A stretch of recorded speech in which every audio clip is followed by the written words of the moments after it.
Hello, and welcome to this week's Glasstire Top 5. It is the week of July 18th, 2019. I am Christina Rees. And I'm Brandon Zech. And we are smack dab in the middle of a hot summer. I assume it's very hot in Houston. It is certainly hot in Lubbock.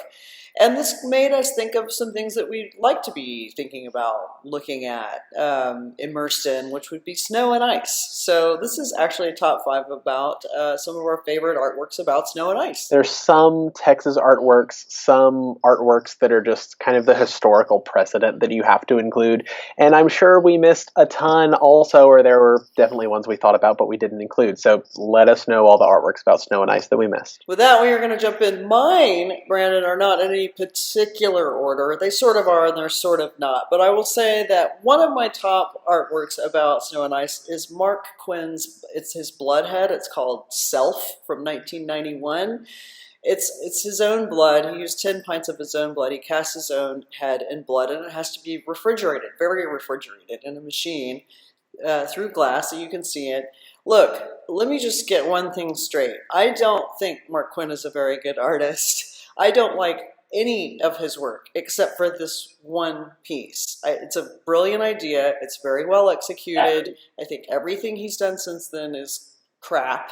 But I like this one, and I'm sentimental about it. It's something to do with the era, something about the fact that it was in sensation. My first pick is kind of a twofer. It's two works by Houston-based artist Rachel Hecker. We talk about Rachel every now and then. She was the 2013 Texas Artist of the Year as named by Art League, and these two pieces were from that exhibition.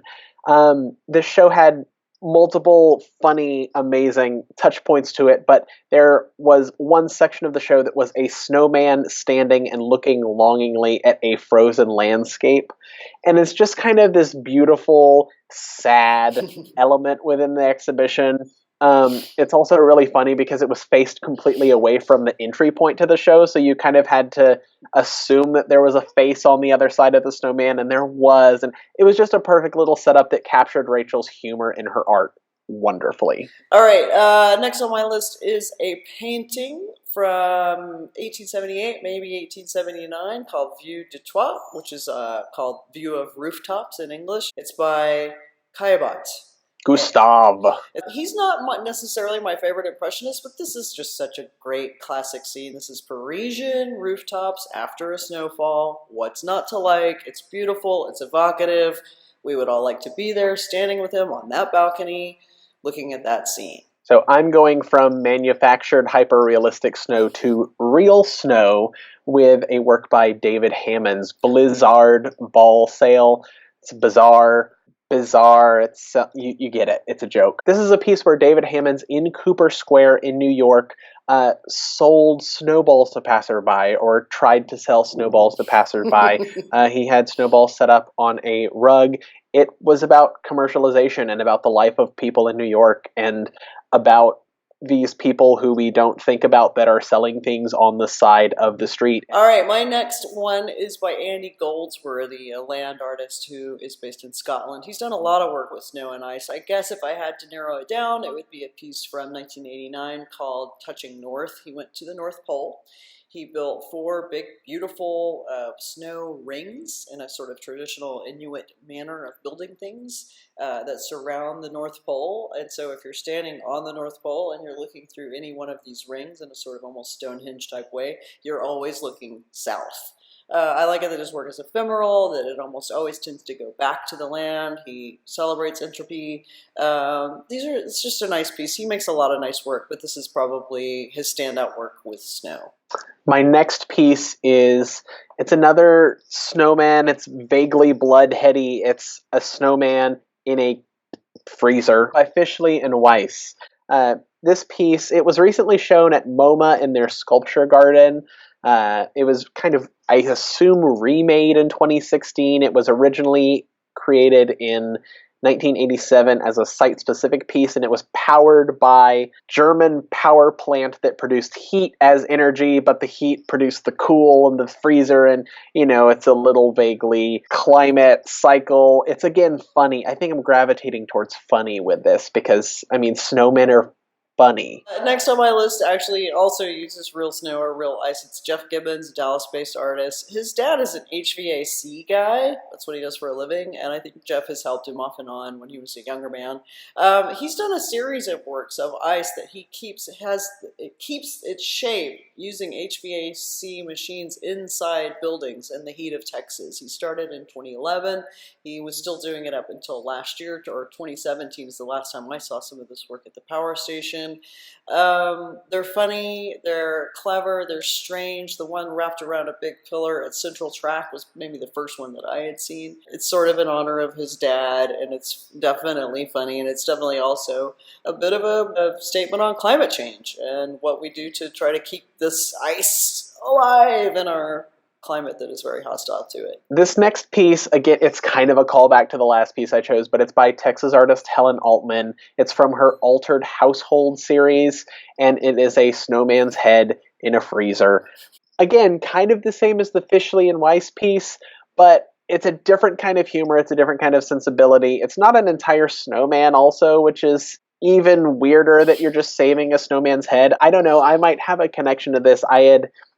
When I was a child and it snowed in Houston, one of those times a long time ago, we wanted to catch the snow and capture the snow, and I think I had some in my freezer for, probably way too long, and it didn't make any sense. But this is has this weird preservationist aspect again of doing something with snowmen. Yeah, the decapitated head in the freezer also, just this kind of almost serial killer. It's gruesome. Gruesomeness. All right, the next one on my list is Peter Doig, the painter who's actually from Canada, but he's considered a British artist. He's been in England for a very long time. Actually, he's been in Trinidad. But from 1993, a painting that he made called Blotter, which belongs to the Liverpool's Walker Art Gallery, was kind of a turning point from him. It's when he started to get a lot of attention for his work.